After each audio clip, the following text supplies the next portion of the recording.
Hey everybody, welcome to a special Geek Freaks Game of Thrones Season 8, Episode 3 review. This one's called The Long Night. I am Frank, and I'm with Susan. Hello. And Jonathan. Hey, y'all. Alright guys, we'll start with Susan. Just in general, what'd you think of this episode? Mind-blowing. Yeah. I did not think that the Ice King was going to die. The Night King. Night King. We were just talking about Ah, the Ice King. Ice King, Night King. Yeah. He looks cold and blue. Yeah. I would love to see that as a meme now. Ice King standing up. Show him with the golden crown of the And when he dies, he breaks into ice. Like, shatters. Yeah. That was nuts. Of course, full spoilers, guys. Oh, yeah. But that's already a given. I mean, Yeah, this isn't yeah. like right off the day. So it was crazy. So what'd you think of the episode? I loved it. It was just nonstop battle after battle. Like it was insane. There was so much going on. I really, even now, I feel like I need to go back and rewatch it so I can catch more of the meat and potatoes. But I'm sure our discussions will draw out what I forgot. I got good notes. I'm hoping so. I'm relying on you to remind me of what happened. I was writing notes and then I threw the notes out, started the show over again, and it was like, no, I gotta go broader strokes because it's just too much stuff. 10 if I go pages is too detail. much to review. Exactly. And I was like, I'm trying to make this because we said let's keep these at a half an hour. The last one went into the 40-minute range. I think it was 47 minutes. Yeah, it's gonna be an hour and a half. This one I want to get to the 30 minutes. We should just rewatch the episode and we'll just talk while we're watching it. I would love to do that. If I didn't get demonetized instantly, Yeah. then because they're gonna track the audio. The only Actually, reason this why one. that wouldn't work is because I would like a moment so much I would have to pause it and we would talk about it, and then it turns into a 2.5, 3 hour episode. It does. Yeah, that happens often actually. Okay, so let's go ahead and get into this right away. The intro, we saw the blue tiles. They finally reach Winterfell, which was the signal of like this is the dead marching down. The new intro in this season. That's phenomenal. It's amazing. Just yeah. the concept. I mean, I love any show where the intro changes throughout the seasons and stuff like that. But the fact that they change it so drastically now, it's telling a story in the intro. It's kind of a recap of where you're at in the story. So it reminds me. I mean, it's totally different style, but that also happens in a series of unfortunate events where it's a different intro every time, and I love that. And it's telling the story where you're at. Yeah, so it kind of catches you up because all the episodes are two-parters, so it's good to kind of be there. Yeah. So the first shots were kind of just seeing everybody's preparing for the battle. We get both wide shots and close shots. I really liked that, so that you're seeing like the scale of the army that's waiting there to defend them. Yeah. Essentially, the armies are divided into three groups. We have the normal human defenders that are not, they're all normal humans, The but bannermen of the Starks. that's a good way to put it. Yeah. Then we have the Dothraki that are there, and we have the Unsullied. Yeah. So that's kind of our three major armies all together to fight for the North and fight for the living, right? Yeah. And so we got wide shots that show this big battlefield that is all waiting, and they're all in defense mode. Everything's not waiting for, How many troops do you think they have all together? Like 30,000. 30,000, That's a number I probably should have looked up. 200,000. I would say probably around 200,000. No, it's not nearly that much. No? Yeah, because Cersei just got 20,000 from the Gold Company, and that's enough to stomp them out. What? Yeah. That's so crazy. it's probably close to like 15,000. Robb Stark only had around 20,000 when he went with all the banners of a healthy North down south. Okay. So it looks massive, and after the so it's dwindled down quite a bit after the show too, a lot. Yeah. So so we're getting those wide shots. Then we get the close shots as well. So we're seeing like Sam, who's nervously getting ready. Yeah. Tyrion, who's feeling like he's kind of wandering around, wanting to be more useful. Yeah. Later on, we see him reference the Battle of the Bay, where he was the deciding factor. His wit is what actually changed the flow of battle. And here we're seeing where he's just being put into the crypts. They're trying to just put him away so he's safe, so that later on they can use his wit. And it's one of those things. All of our characters we're seeing at certain moments. So I'm going to go over where we can expect everybody. So this is going to be a little bit wordy, but that way we kind of know where everybody's at. Yeah. Okay. Yeah. Tyrion, Sansa, Varys, Gilly, Missandei, they all end up in the crypts. Sansa gets there a little later on. Yeah. Yes. Theon and Bran, they're going to be in the werewoods.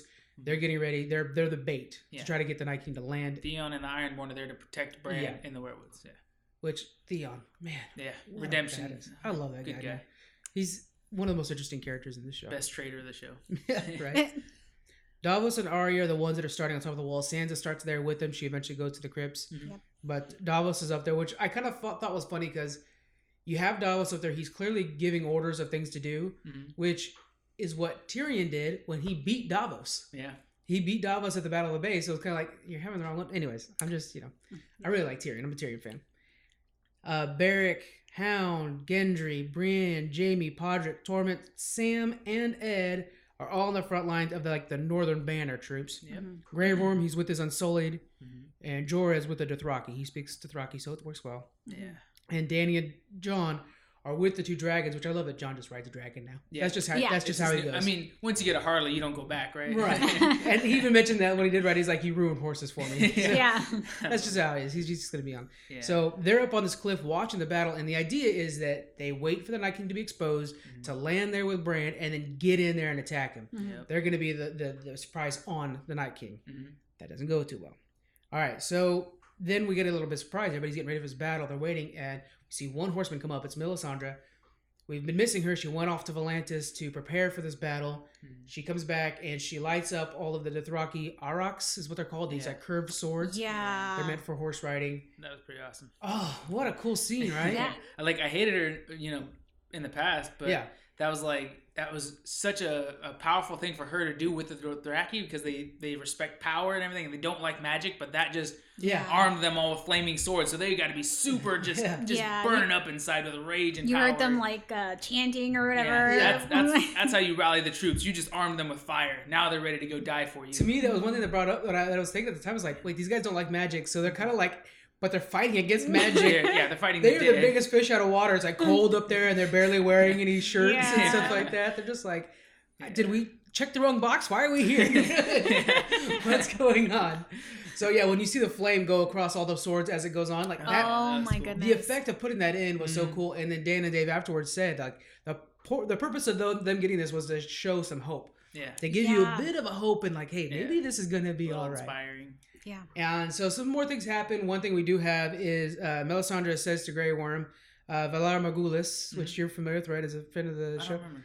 So it's a Essos saying, and she says Valar Morghulis, he says Valar Daharis. Oh yeah.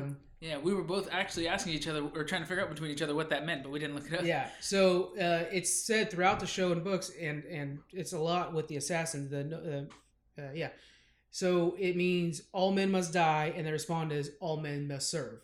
And it's with like the So it's like fight to your death kind of thing. well, yeah, and it's kind of like you have to serve the god of death at some point. So you die, then you serve. There's all kinds of different sayings, but it's like a common saying Yeah. in Essos, which is the eastern continent. Pretty much like reinforces honor in death. Yeah, exactly.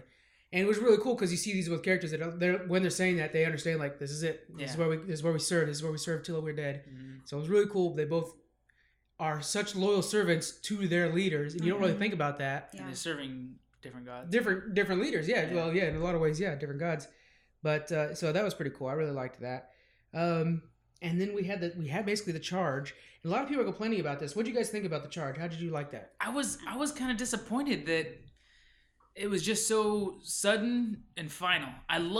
So the charge with the Dothraki charging into the dark because now they're armed and they pretty much they weren't summoned or weren't called to fight, right? But that's the thing. That's my big defense of that moment is that's the only way the Dothraki know how to fight. Yeah. They The only aggressors. charge. Yeah. Yeah.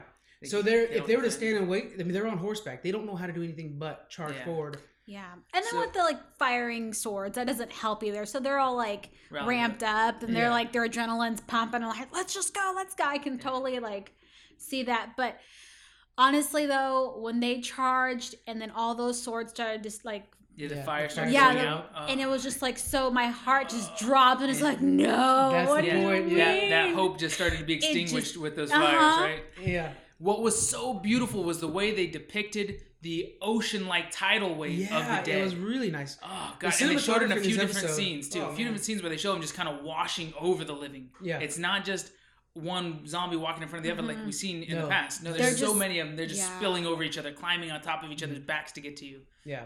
Really good cinematography, like you said. This episode, Battle of the Bastards, my wallpaper on my computer has always been from the Battle of the Bastards ever since that episode aired. where the two armies clash. No, it's where John's sitting there waiting for them to attack him, Oh, okay. and he's just gonna die there. And so that's always been there.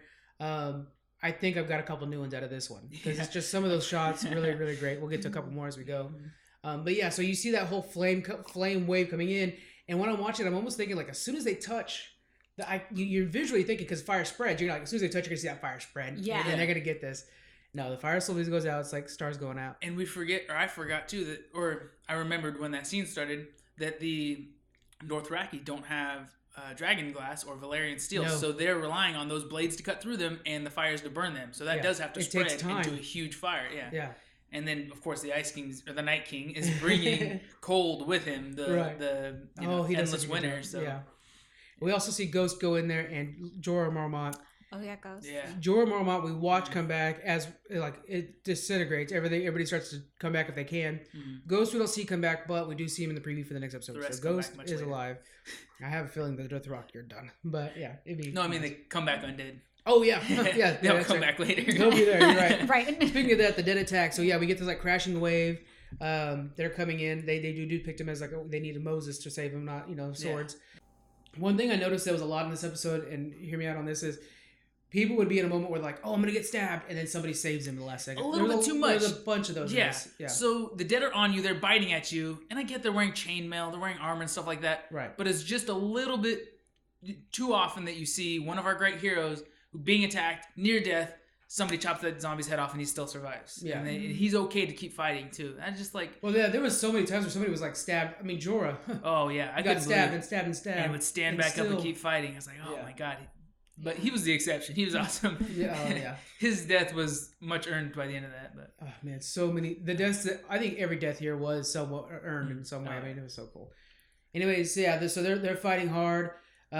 We see that after watching the Dothraki die, Dany's like, no, I'm not going to sit up here and wait for her plan. I got to go help. Yeah. So we have one of those save moments, but it's a big one. Mm-hmm. Where all of a sudden the dragons come in and start burning up things. And they look so cool the way they fly around and everything they touch just lights on fire. They're just tearing things up. So those couple movements was just smart chess movements of the Night King. Yeah. Just pulling in her dragons, forcing her to show her cards before she could see his. He strategically is the better player in this game. Yeah. It's a shame.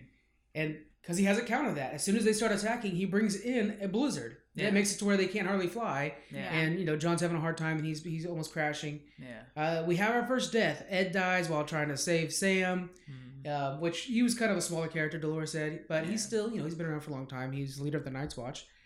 When then Sansa goes into the crypts. So let's go ahead and break down. We're going to break down kind of each scene or each section. Each character. Instead of spreading it out as the show did. So Sansa goes down in the crypts. Mm-hmm. While she's down there, there's a lot of in between her and Tyrion. Did you like those moments?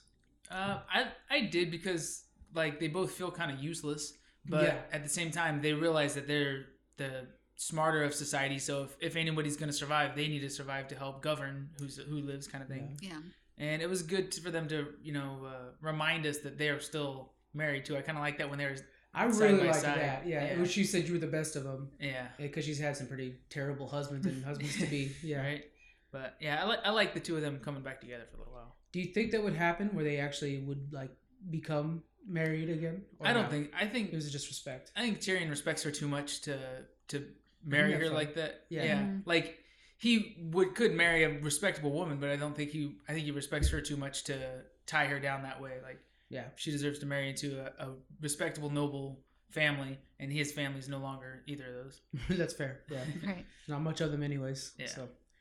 What did you think of those moments in the crypts?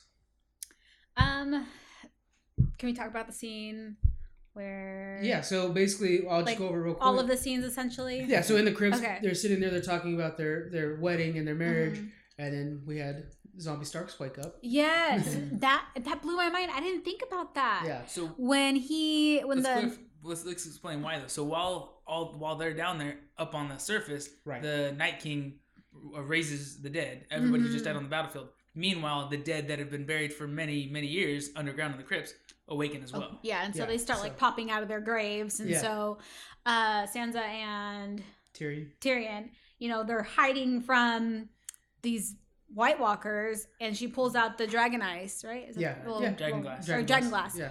And they just have a conversation without really talking. That moment, with their eyes. And I was trying to read, what are you guys saying in between each other? Yes. They knew. So what do you think they were saying, Susie? I think it was because Tyrion was talking about how he wanted to go out and battle and fight. Yeah. I almost felt like she wanted to give him the little dagger and have him go fight the White Walkers as an die with respect. Yeah. But I don't know, it it meant there was just so much tension with no words, and it's just they're both tearing up, and he kisses her hand, and it's just like. So to me, what I think it was, and it's heartbreaking, but I'm pretty sure she was giving him the eyes of, do you want me to stab you in the head first before I kill myself? Yeah. Because we're not going to be the undead. I thought it was a classic zombie with a gun. You got 2 bullets left. How do you want to do this? Or 1 bullet left. Should I kill you first and I suffer, or am I going to be I really thought that's what I thought for sure. She was trying to tell him, like, you want to go out our way? You want to go out their way? Something like that. Oh, yeah. So, but that was happy when he took the blade and he's like going to go defend Varys and the people. And so we got Tyrion trying to be brave and stuff like that. It was our break. Mm-hmm. During this chaotic battle, the crypt scenes were always our break. We would stop and kind of take a look at the human moments while everybody's waiting for death to come. It was a really nice scene. And then we have the armies. They eventually start to retreat, and we see the Unsullied story unfortunately go pretty sad. They with their last dying breaths are defending the retreaters, so that they can get past the trenches. When Grey Worm gave that order, I was just like heartbroken. I'm like, oh my god, these guys are gonna stay out there. Yeah. So many soldiers too are gonna stay out there and keep fighting and die, so that all these other guys can retreat into the gates and close the gates while some of them are still alive out there. Probably. Yeah. Well, the extra layer of amazingness to this is they would normally Unsullied, you tell them to do that, it wouldn't be a problem. Yeah. These are freed Unsullied. They have their own minds now. They are doing that to protect their queen out of their own heart. Not because it's a command, because they believe in her so much. Like, that's just next level. That's so great. Yeah. And then to put all that into perspective again, you have Grey Worm, who has the opportunity to like save them, but decides it's best that they're out there. They're all gonna die, and he breaks off the bridge to try to give the rest of the people a little bit longer chance, and goes in to start doing his job there. And so, I mean, every Unsullied but Grey Worm's dead. That's just nuts. Yeah. We get into that part. Then we have where Grey Worm's back, and he's going to be helping with the rest of the show, just fighting things off. But we need to light this trench up. Yeah. And just nothing's lighting it up. The storm is blocking it out, so they can't see the fire signals for the dragons to come ignite it, right? And the dragons are a little busy at the moment. Fighting off. They're shooting arrows at. I'm doing the signals for shooting arrows, but they're shooting arrows, and they're going out as soon as they touch them. Yeah. So here we go, Melisandre, do your job. She comes out there. What do you guys think of that? That was pretty cool. I kind of liked how it close. I'm sorry, I'm talking a lot, but I like how they got a close up of her face, showing that at first she was so passionate and confident and had such strong faith, and then as she was standing there repeating that prayer, that chant over and over again, she started to kind of quiver and lose faith a little bit. Yeah, you saw that. Yeah, and I was wondering, like, was her lack of faith going to be her failure? Is that going to mean that because she doesn't have faith, she's not going to be able to, summon the God of Light? Or, eventually we see that she is able to ignite the fire, and it puts them at bay for a while. Yeah, I feel like the directors do such a good job because, earlier in the episode, you see where the Dothrakis, where they all die, and it's like, oh my goodness, is this like another? Will they turn on? Like, will the fire be lit, or are the zombies just going to keep on walking and eat everyone? Like, is this really going to happen or not? Like, so you're. I saw Ned Stark's head get lobbed off, so I'm pretty sure everybody's going to die by the end of the show. I'm still not in love with anybody yet. That's one thing I was talking with somebody where they teach you over and over again to not get your hopes up. As soon as something looks like it's going to be okay, that's when you're going to die. So you think at this point we wouldn't fall for those traps again, and yet we're still falling for those traps when the Dothraki are going to the flaming swords. We're going to find afterwards that all these dead bodies laying around camp created a disease, and everybody's got the black plague. And Winterfell can't be touched for 7 years or something like that. One thing I really liked about it is this episode was shot very dark. Yeah, everything was really dark. It was kind of hard to see. It was, yeah. And so there's a couple of reasons. We've mentioned this before in the podcast where when they do things dark, it's to hide CGI. Yeah. So because there's a lot of dragons, a lot of dead, you need to multiply. So of course they don't literally have that many dead people walking around. They have a little, they multiply them, a few hide hundred in the shadows. Make it look like a few thousand. Right. And then the other effect of that is when fire is in the scenes, it takes over the scenes. Yeah. Just a little bit of fire takes over the whole scene because it's a pillar brightness, it's a attention grabber. So that was pretty cool.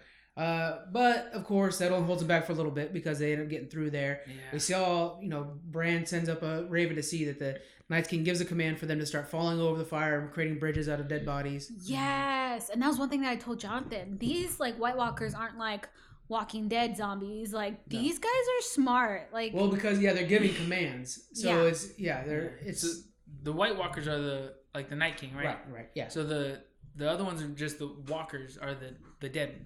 Right? Yeah, they just call them the dead. Yeah. Okay. So yeah, the White Walkers are the smart ones that are commanding the dead to do what they do. So that's why they kind of work in a Borg-like hive mind. They all are given the same order in the same direction, kind of thing. But yeah, that makes for a really cool looking scene when they just like pss, pss, just stacking. And it was just like one at a time until they got that bridge. And then, They know once we get to 20 or 30 or 40 of us die, it's okay. Then the rest of them will get through and kill the rest of the living. So they start to break the trench, and they're going across. They hit it to the walls. One of our heroes on the walls is freaking out. It's the Hound. Mm-hmm. And I really like that they had that moment where it was like, does she think this is all over with? And we see Arya, who's been just murdering people up there. She's amazing. So the Hound is freaking out mostly because of the fire, right? Yeah. He has a hard time with fire. Yeah, he was traumatized as a He'll child. blame whatever, but it's the fire that's doing it to him. But he's trying to say this whole battle is hopeless. This is stupid. There's no reason for us to be fighting. We might as well just go back to our rooms or whatever and wait to die or something like that, right? Yeah. And then, of course, Barrick's like, no, we got to go save her. So Arya, we're seeing, is starting to run away from the dead that are coming. Mm-hmm. And so he starts moving. And then we get the Lyanna Mormont moment, too, that's kind of during this breach. Oh, yeah. That was heartbreaking. It was beautiful. An awesome way to die, but it's still heartbreaking. If she's going to go out, it's taking out the big boy. Yeah. That was really cool. Oh, yeah. So Lyanna, she gets snatched up by she's just fearless. She's totally like, I'm gonna kill this thing. First she got whacked by him and thrown to the wall. She was beat up and bloody, and then she calls him out and runs up to him, and he grabs her, crushes her chest, and she's just like growling at him or whatever until he brings her nice and close to his face, and then she stabs him in the eye with her dragon glass. Brings down the giant. I just love that it's the littlest girl. Yeah. Fearless, had a badass outfit, but she's the one that took out the dragon, or the giant. So that was pretty cool. And inside the walls, we see that, we got Sam and everybody that was out there on the main front. Now they're inside. So all the battle. Jamie, Brienne. We kept getting moments where, and again, this is one of those things where Brienne would get knocked down, Jamie would save her. Jamie would get knocked down, Brienne. So they're going back and forth. I kind of, you don't want a lot of deaths, but I kind of want a little bit more deaths than we got. Yeah, or just don't show that many close calls. Show like we're surrounded, and then something else swipes out, makes it a little more room, but. There's too many times that a walker's on me, he's got me pinned down, he's biting at my neck, and then somebody pulls him off. Right. Pulls his head off, cuts his head off, whatever. All right, a little repetitive that way, but sorry. Yeah. No, so on to Jon and Dany, Daenerys. They're flying around and fighting the Night King. They got the most CGI focused scenes, I think. Right. We actually seen, so they're fighting, they're going back and forth. The blizzard's making things really hard. It's got probably the most beautiful shot of the show, I thought, was when they're fighting up above the clouds and you got the moon in the background. Yeah. And they're like all silhouetting the moon. You see them fly up and then they do like a somersault or whatever and flip and fly back down. Well, there's one part where they're up there looking for him, and then the Night King comes up behind, and it's just got blue flame that's like on her tail the whole time. Chasing Daenerys on Drogon, And it's heartbreaking because you're like, that's their kid that's, attacking her. That's this, zombie dragon now, the dead dragon. Anyway, so there's a bunch of fighting, and towards the end of all this fighting, we see that, and at one point, the Night King blew open a side of Winterfell with the dragon's breath, so that's open. That seemed like kind of late in the game, too. To me, I would have done that step one. As soon as you fly over, just do it real quick, blow some fire off the side and open the walls for your homies to get in. Yeah. I don't know. Well, and then, the move he does later on, you'd think he would do earlier on, too, to kind of really button things up, but either way. Yeah. So they're fighting, and there's one point where Jon's got a good hold of Viserion, and so we have Rhaegal, which is Jon's dragon, Viserion, the name of the Night King's dragon, the undead one, and they're ripping into each other, and finally, like, half his face gets ripped off because Drogon comes in and helps out, which is Daenerys' dragon. They actually get, like, a lot of Viserion ripped to pieces, and the Night King falls off. So you're like, okay, boom, this is it. This is the time to do it. Yeah. And I think Viserion actually dies at that moment. What do you think? No, Viserion was attacking Jon later. I know. We see him after the Night King does his moves. So I think he lifts him up again. I don't know. I thought so. Oh, I maybe. thought so. I don't think he could re-raise the undead though. Once the undead's dead again, have we ever seen? Oh, he did in Hardhome, yeah. The zombies that were killed come back to life again? Yeah, he keeps raising them. Oh, okay. I didn't know that. I thought it was the fresh people that were just killed. No, I'm almost positive. I could be wrong, but I'm pretty sure he just keeps bringing them, picking them back up. That's messed up. Yeah, it makes it endless. I really liked the visual effect they did after that dragon battle where they ripped the cheek out of Viserion, and now whenever he shoots blue flames, they're pouring out of his cheek. Like he's just so mangled, like the undead, that he can't control his flames quite. It's almost like even just breathing is constantly coming out of the side. That's gonna sound fun to the mic, but How's he breathing? Yeah, that was a really cool visual effect the way they did that, and it helps distinguish which dragon we're looking at because it was really dark. It was kind of hard to tell. But like you're saying, the light, the flames are a focus point, so you can clearly see which one's which after that. Yeah, it's really cool. So we have the Night King gets knocked off of his. Also, Rhaegal, the one carrying Jon, is beaten up a little bit, so it crash lands. Yeah, and Jon's on the ground, but Dany's up there. She's got Drogon. She sees the Night King just looking all boss. She goes full on dragon flames on him. Do you remember the command for fire? Dracarys. Yeah, that's what it was. Yeah. She commands that, and he just fireballs or sits there, cast flames over him for a good 5 seconds. 10 seconds. It was great. Yeah. This is one of the musical cues that I like because we get Dany's theme song kicks in. They all have their little. There's always a Winterfell theme song.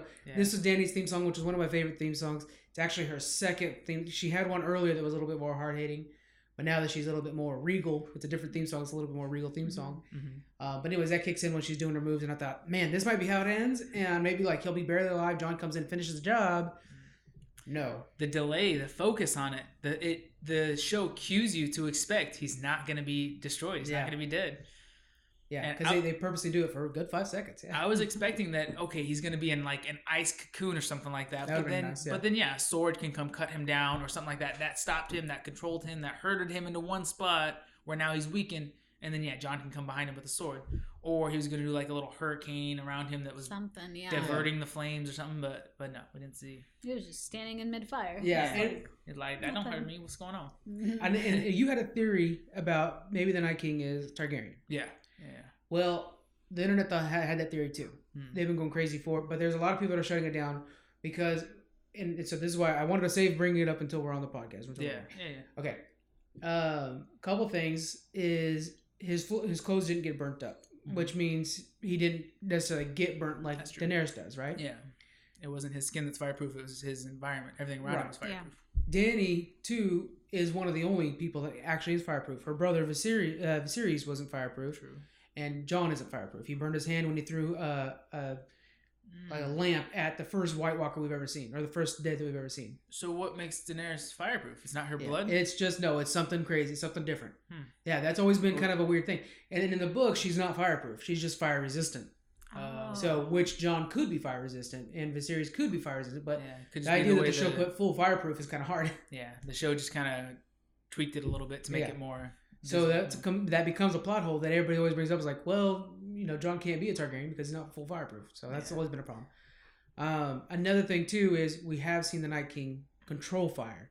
When they were invading the Three-Eyed Raven in the tree, they put a fire ring around it, and he just stopped the fire ring where he was at to walk in. Yeah. So he can control fire to a degree. He's probably not controlling fire. He's controlling cold, though, right? Could be.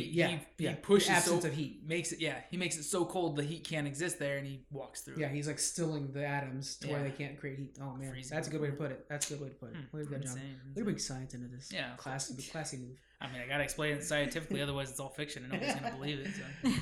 So the fire didn't work, but Jon's sitting there, standing there, watching next to him. The Night King's going in because he's going for Bran now. That's his whole goal in this whole thing. Jon's not going to have that. So he starts marching after him, ready to take him down. He's got the Valyrian blade. He's ready to go, Longclaw. But he notices that Jon's coming after him, turns around, and does this come at me, bro move. Yeah. And he did it hard home and raises all the dead. And Jon's just trying to get there, like, oh, man, just 2 seconds. I'll be right at him. Yeah. Well, sure enough, he's surrounded by the dead. It's too good to be true kind of thing. This is what bugs me. The second time I watched it, I noticed Jon stops to watch him do it. Oh. I'm like, dude, throw your sword. Do something. Right?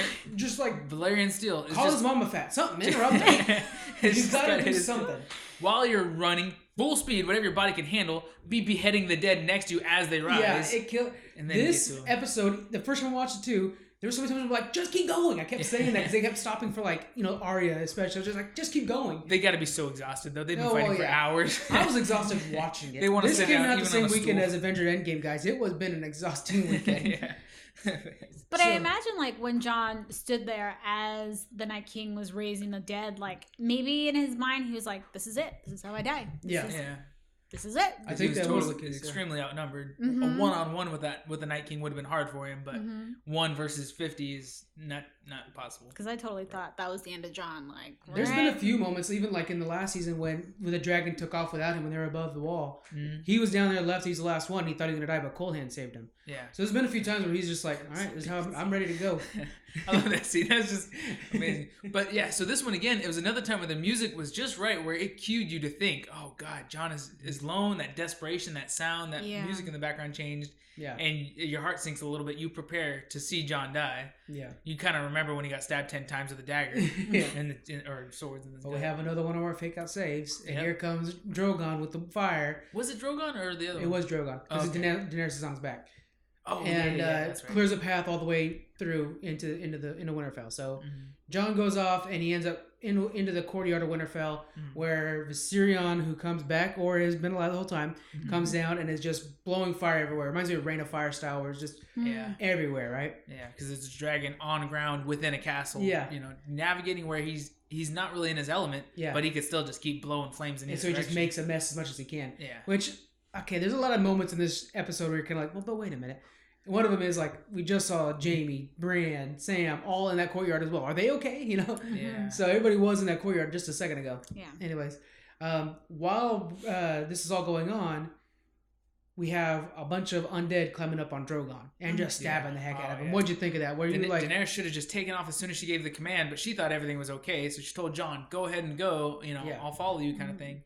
And then the dead just start climbing on Drogon, and so much that he's starting to lose control, and he can't quite shake him off anymore. Yeah. So did he shake off Daenerys, or did she climb off? I don't remember. I think she must have slid off. I think when he was shaking them off, she flew off too. She lost control. I remember her like on the floor, like face down. You're right. Yeah, she was knocked down then in that case.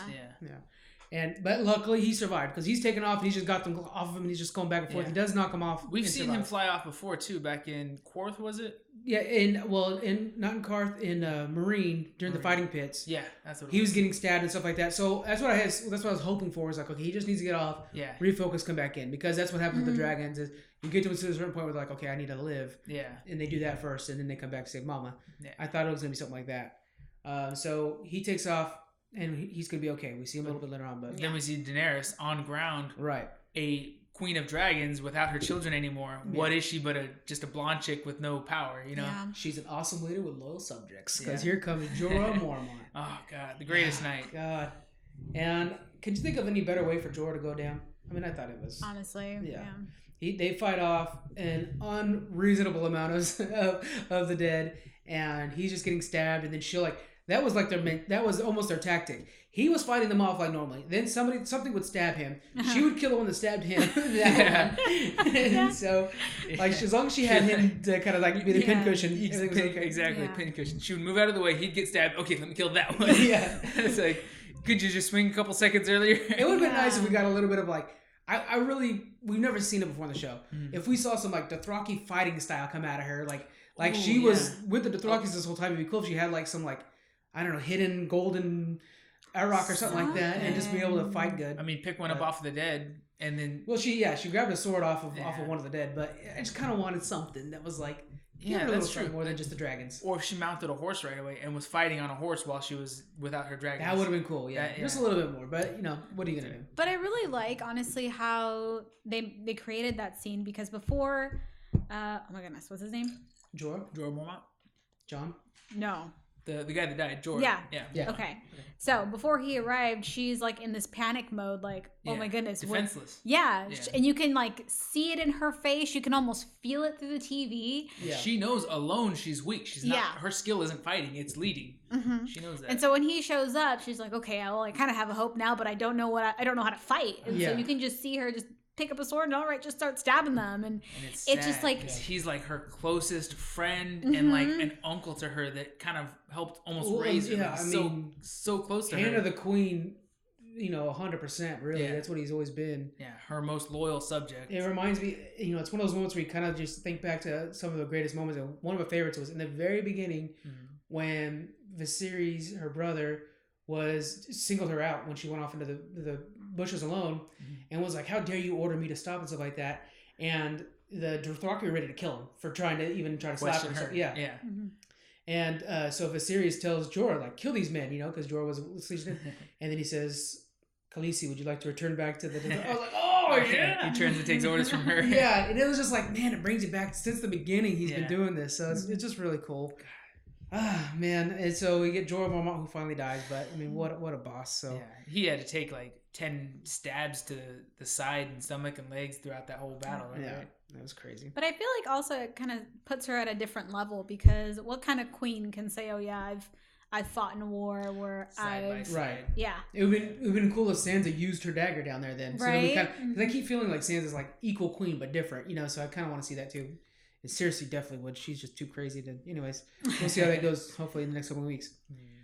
Arya, meanwhile, has been running around and she's been kind of fighting these things like crazy. Yeah. She's definitely got the highest death count. It's got to be. What brought her indoors? Because she was outside fighting on the edge of the wall, and they breached the wall, and then I don't know what. Because suddenly she's hiding in the library. Yeah. I'm not sure why. Yeah. But I noticed, the tone changed, the camera angles changed. Wasn't she running? Because after she was on the walls and then she's on the wall and then down. Yeah, and she was back and forth between the edge of the wall and the entryway because they kind of cornered her. Oh, so she must have gone into the entryway then. Yeah, she just ran. Yeah, she just ran inside trying to not, because there were so many of them. She was trying to not get cornered. Yeah. So during the Arya scenes, it's a horror film. They switch from battle to horror film. What's cool is we see a lot of the skills that she didn't necessarily learn from the Faceless Men or her sword fighting skills, but her navigating Winterfell as a little kid, hiding. I think also kind of like just the blind training when she used to, because when she was training to be assassin, so much of her training came from not being in the assassins. Yeah. It was living in Bravos at the time. Yeah. And so she would crawl around and catch cats and rats and pigeons and stuff like that, just like she was as a kid too. Yeah. So she's sneaking around. She's not trying to pull the attention of all the dead. She's trying to just sneak around and get past them, and it felt like a video game moment too. Yeah. And then when we get her fully running down the hall, that's full horror film where we get the camera angle on her face as she's turning corners in the hallway. Yeah, I love that turn after she tricked most of the dead, and then she turns the corner and there's a woman walking towards her, and she just instantly, not even hesitation, no segue. We didn't have any cue. The dagger's already in her neck and her head, and then she pulls it out. She bleeds out of her mouth and falls on her shoulder, and she sets it down quietly. Almost would be more impactful if that was a living person, though, because she's like her tensions are too high where she's not paying attention. Yeah, but that would paint her as a bad person. I know. Yeah, you can't do that to Arya. She's too awesome. Yeah. Okay, so she's running through the hallways, and we finally get to a moment where and she's just barely not living through this. She's on the edge all the time. Mm-hmm. But we get to a point where Beric saves her by throwing his sword at her. Yeah. And knocks it out. That was awesome. The sword is severed from him because the dead are in between him and the sword now. Yeah. He can no longer get it back. And it's over there. It's flaming. It's got a zombie on it, but he can't get back and to the it. whole time we're thinking, Thoros isn't around. And the Lord of Light has only brought you for one thing. It's the reason you're back to life all the time. Here it is. Finally, the Hound is with them. They're running, and Beric's just taking stab. Yeah. And there's one moment where Beric puts his hands up, kind of blocking the hallway while they're just going to town on him. That's crazy. Hold the door moment. I couldn't believe, and I couldn't believe he still survived that for some time. And I'm almost wondering. Well, we'll get into it later on, I guess. But it's like the Lord of Light was lifting him up, just keeping him alive. Longer, and I got a theory that I was kind of.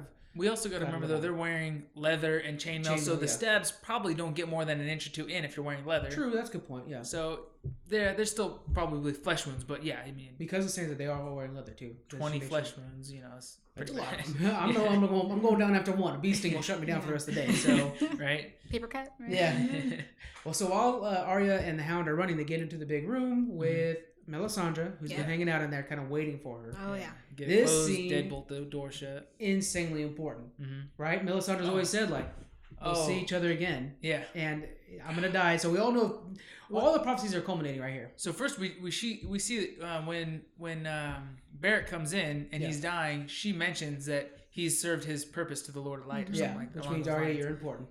Yeah, but I mean, it tells him, he's dying. He's dying now, and I'm not even going to pray to the Lord of Light to bring him back because he's done. He's done, yeah. Which is kind of... Oh, good point. She could have brought him back if it was needed. I didn't even think about that. Yeah, and we see that again with her at the end. Oh, good point. Right? So you've served the Lord of Light. Thanks for your service. You're done. Go ahead and die now. Kind of thing. It's nice. But yeah, sorry. Keep going on with Arya. Well, I didn't even think about that. That was a really good point. Mm-hmm. So, they said that they'd see each other again. She did. And then we have the line that was super important. Saying, such a good line.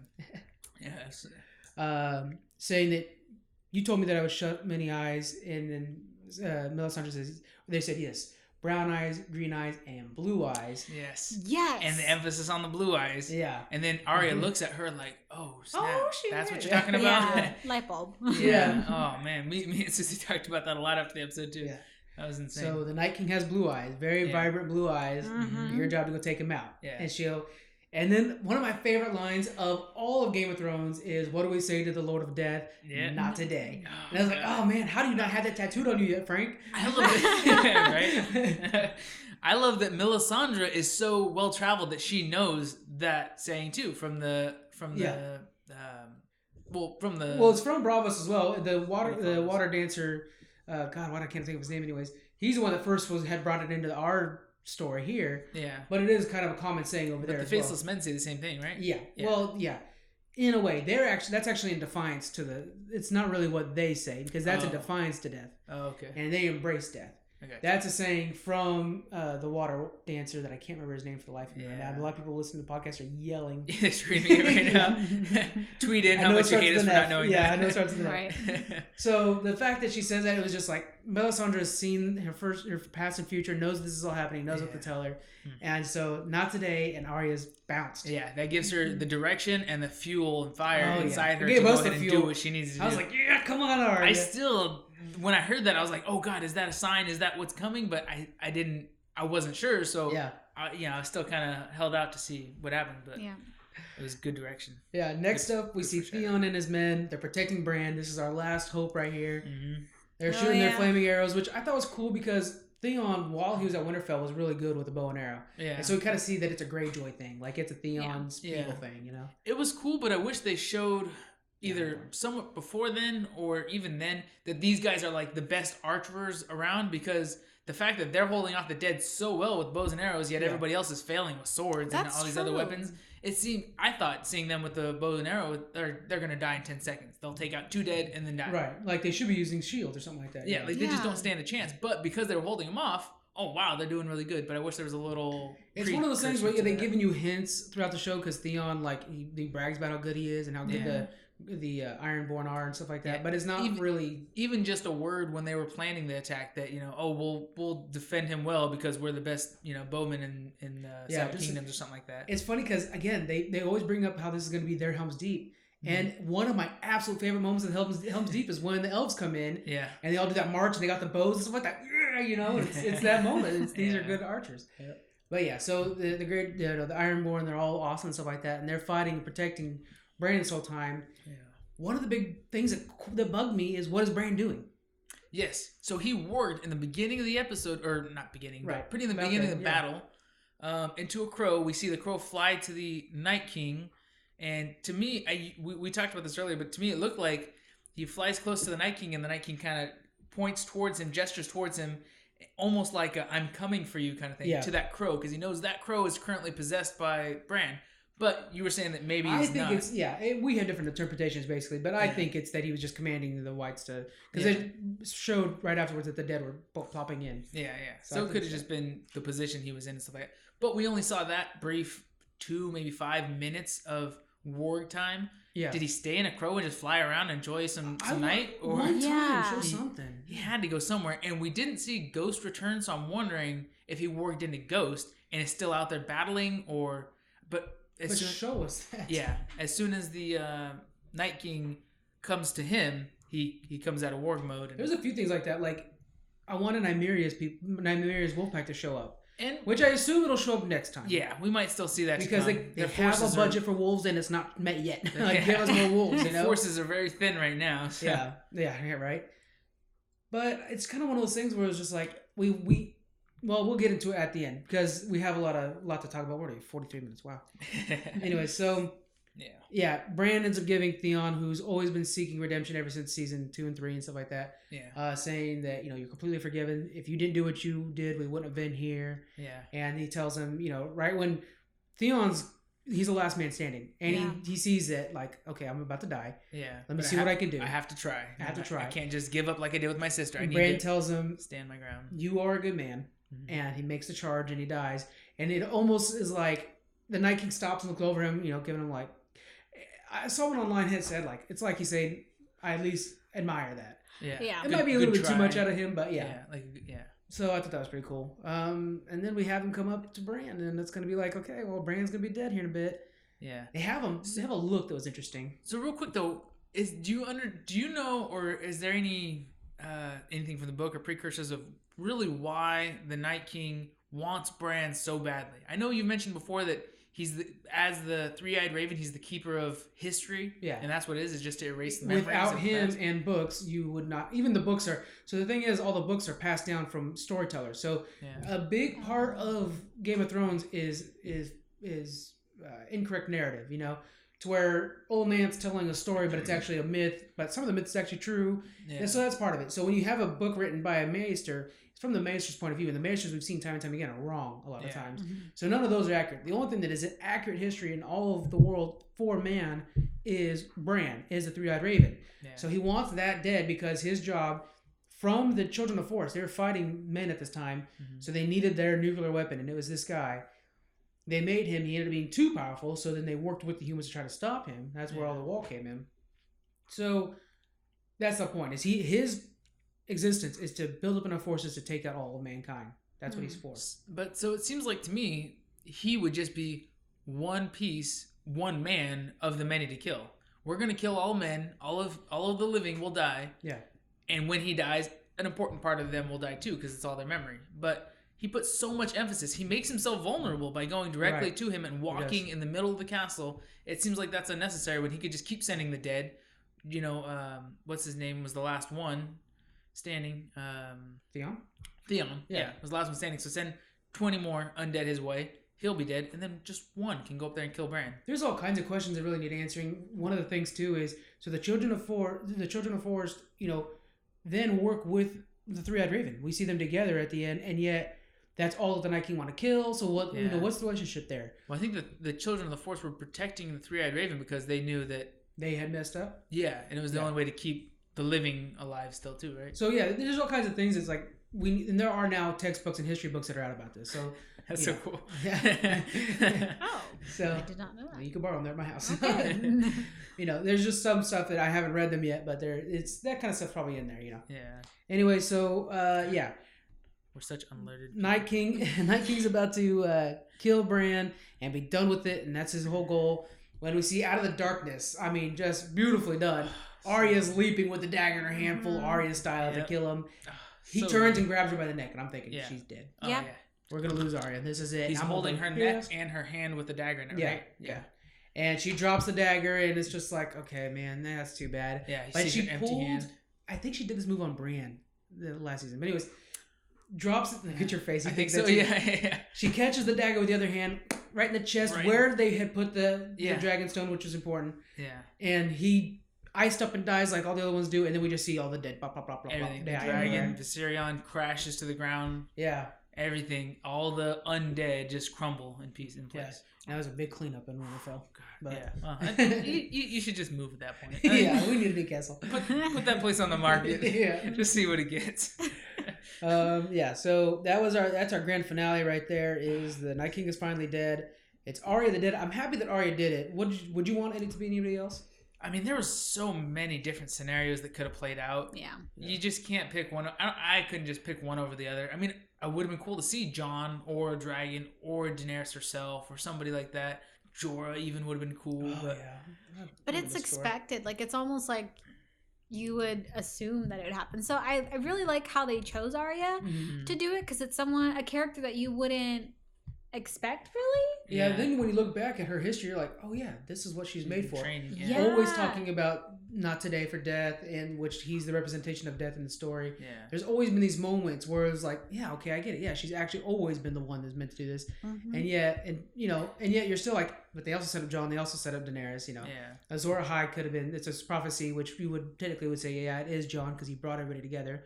That's Azor Ahai's main purpose. I'm really glad they did that. Very, very little. It could have been just deleted just to save a minute of time, but that little foreshadowing to show the Melisandre winking at her or suggesting to her that you're going to be the one that kills the Ice King, or the Night King. Because if she didn't, this would have seemed out of the blue, just a total shot in the dark. It would have been surprising and felt awkward. But because they kind of queued us up for that, like, oh crap, is she going to be the one?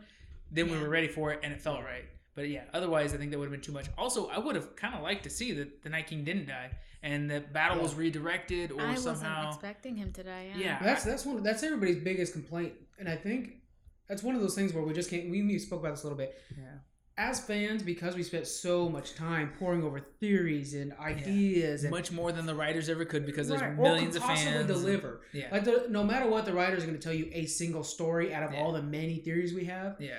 And it ended up being one of the ones that were kind of like we used to brush off a lot, you know, like, oh yeah, he's going to die right away and it'll be seriously this big bad. Yeah, right. We used to brush that off. Now it's like, oh shit, that's the one that's true. Yeah. So no matter what, we couldn't have been happy. That's just the truth of it. It went out with a whimper. And so it's one of those things where it's like, we have to enjoy the fact that this was a really good battle. Yeah. Really good show. Our favorite character, one of our favorite characters, killed the big bad. Yeah. Which is awesome. Mm-hmm. And, you know, a lot of our characters survived. Yeah, surprisingly. Yeah, I mean, I think the main one that died that I'm sad to see go is Jorah. Yeah. And Lyanna Mormont. But, but Jorah, you know. And they played those out really well, too. Yeah. Those are both the Mormonts. Yeah, so, all Mormonts are dead. So no more House Mormont. Well, that's the thing is, like, whoever survives, who wants a castle, it's all your guys. It's just be loyal. Yeah. So what's the one down by Casterly Rock that's always been up for dibs? Harrenhal? Harrenhal, yeah. It's like, anybody want Harrenhal? All my theories are out the window because I kept thinking, like, it's all going to end at Harrenhal. It's all going to be this big thing where they have a treaty with the Night King and Yeah. Nope, those are all done. I was kind of hoping that the Night King was going to mislead them. Right when we were seeing the Dothraki and all that rallying and stuff, I was like, man, it would be so cool if this was a complete misdirection. Yeah. If there was 50 or a couple hundred or whatever undead there just to distract them, draw them out, maybe kill a few or whatever. But really the entire horde is past them and going south. Yeah. They're going to take all of the south, kill all of Cersei's people, and then come up with such a massive army because they're like worried about Winterfell, like it's magically, you know. Well, they know everybody is there defending it. Everybody that will defend is there. So it would have been cool if, like, you got the Dothraki that charge in, and then you see them kind of like scatter and just like turn around, come back, like we don't know where they're at. Yeah. And all of a sudden it shows like this blue flame hitting the sides of Red Keep and like a full on invasion of King's Landing. Change directions. Yeah, the whole time we're. And that's one thing I'm looking forward to. Everybody's like complaining that this is not the final episode. Mm-hmm. But this episode was so dark that we missed a lot of things. What we've seen so far from the next episode is it's back in the light again. So I'm excited to see the higher visuals and the so that's gonna be kind of nice. Yeah. I'm done with that dark stuff. It was kind of hard to see. At some points, I'm like, this is a little bit too dark. I'm not sure if I can that's been a common complaint. Yeah, that it's and there's so much going on so fast that you can't really keep up with it. Yeah. So you just kind of roll with it and see what happens after a few scenes. Yeah, there's all kinds of things that, like, when I was watching it and then right after I was done watching it, I was just like, man, I'm so hyped. This is the best thing ever. Yada. But then you're kind of like, okay, but wait a minute. There's all kinds of things like that. Yeah. So was there anything like that to you guys other than we've already talked about that are kind of like, I don't think you should have done this. Moments we didn't like so much. For example, Bran working the whole time without anything. Well, I'm assuming they're going to explain where he was. I would like to think that he was the reason Jorah was able to fight a little longer, and he was the reason that Beric was able to hold up a little bit longer. Like maybe he's kind of like helping them. Yeah, I don't know. There's it's got to be something. We got 3 more episodes. One of them has to explain more of what he's been up to, because it seems like there's so much depth to his character that we haven't seen. But I don't know. Yeah. I hope so. But is there anything else you guys wish you saw or didn't like that you did see in this episode? Gosh, I really gotta think about that. It was all so good, everything. One thing too is I want to know how Cersei's going to be a bigger bad than the Night King. Yeah, she's got. I mean, I think wildfire's always been her trick. I think she'll kill 2 dragons real fast. That was one thing I was telling Susan when we watched it too. Is I kind of thought it'd be really cool if in the dragon battle, which it went great the way it was, but if Jon had a vial of wildfire with him, which he doesn't fight with tricks. He doesn't do that. I know that's Cersei's trick. Yeah, but they always talk about that too. Is like, poisons the woman's. Yeah, she uses it with freaking expertise. If you have a dragon behind you chasing you, blowing flames at you, you throw a little vial up and he catches it in the face, and boom, dragon's gone. That would have been a cool visual effect. Yeah. Yeah, but not his way of fighting for sure. Yeah. Anything else you can think of? Another one. I got a few of them, so that's why I'm kind of letting you guys get in. If you guys have any that. Why did she go to Volantis the whole time, Melisandre? She went to Volantis in season 7. I had expected to see a bunch of Red Priestess come with her because this is like the whole goal of the Red Priestess is to stop the Great Other.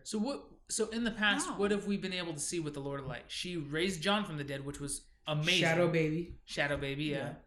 And burning a little girl alive. Right. She's done a lot of things. She's done a lot of things in preparation for this battle. Yeah. So, but she hasn't cast much magic. She hasn't had the Lord of Light's power do a lot for her, right?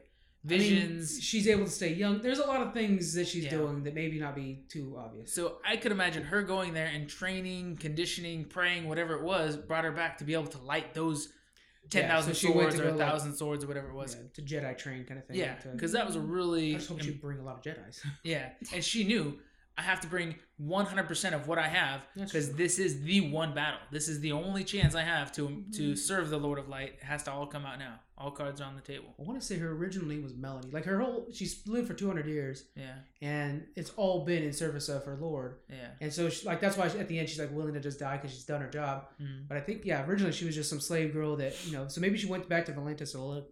My one last chance on Earth to see my home. Yeah, we didn't talk about there's a few scenes after the Night King dies, right?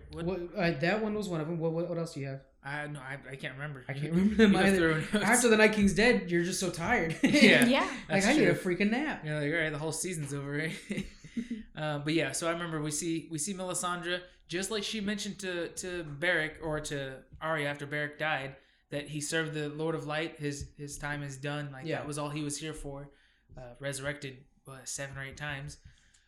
She walks out of the gates, takes off her necklace with the gem that was blessed or whatever to keep her young for so long. Yeah. Walks into the distance and just returns to her natural age, 200 and something years.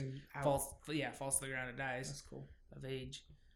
So I kind of didn't like that being. I like that scene. I like that it shows that her serving her God, that she's done what he needed her to do, and she accepts that and knows with faith that that's it, and takes off her gem. But I don't like that was the closing scene for the episode. I do like it just because it means that era is done in Game of Thrones storyline. Like, that era is done.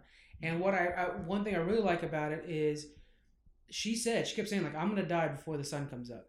So she knew how this whole thing was going to end. She walked off into the sunrise, as it was starting to rise. So she knew exactly how this whole thing was going to end. She just had to make sure the pieces were in order.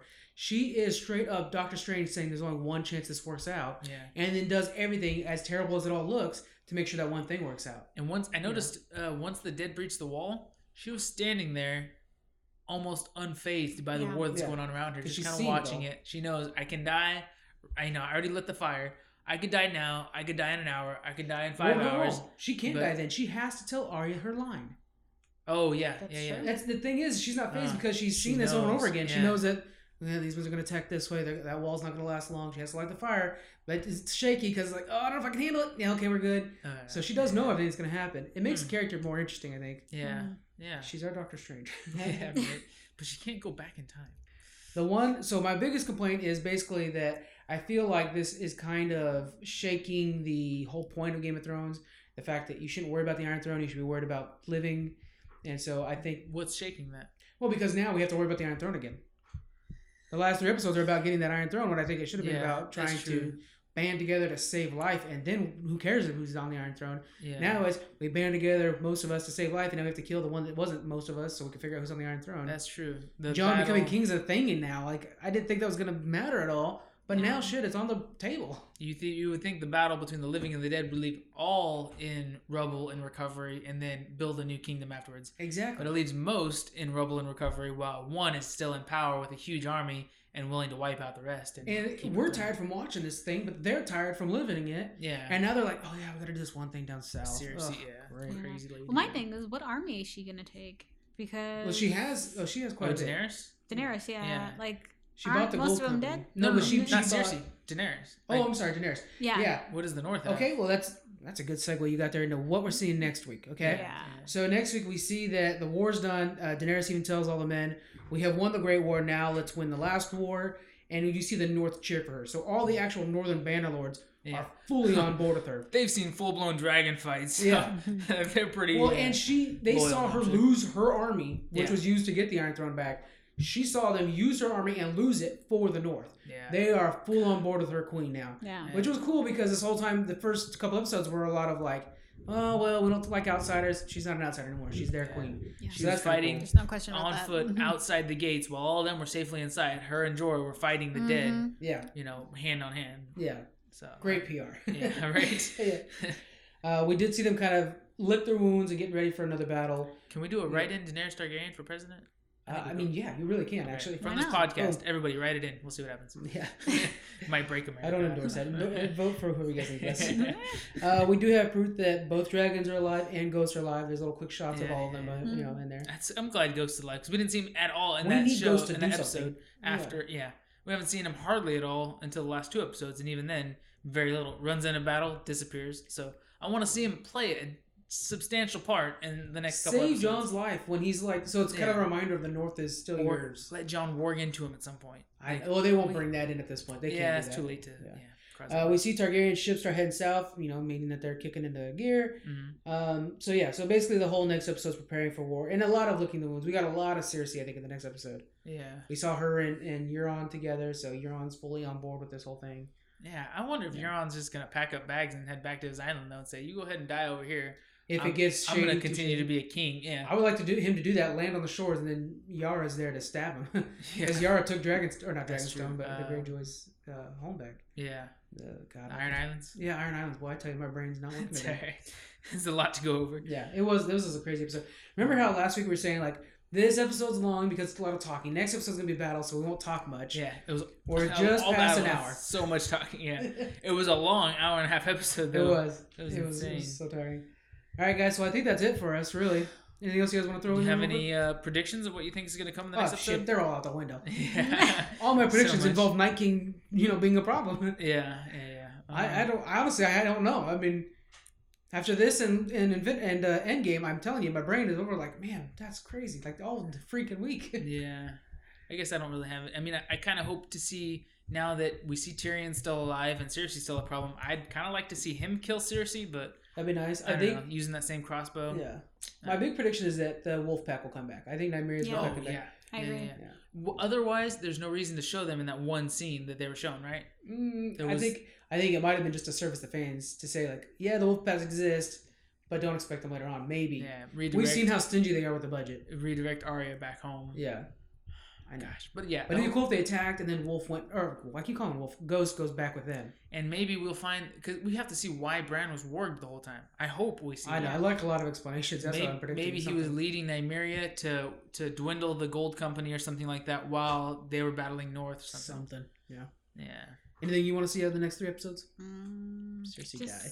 Yeah, Cersei. Who's going to kill her? And how is she going to die? Or is she going to die? Is she going to? Yeah. Could they create a big treaty and just...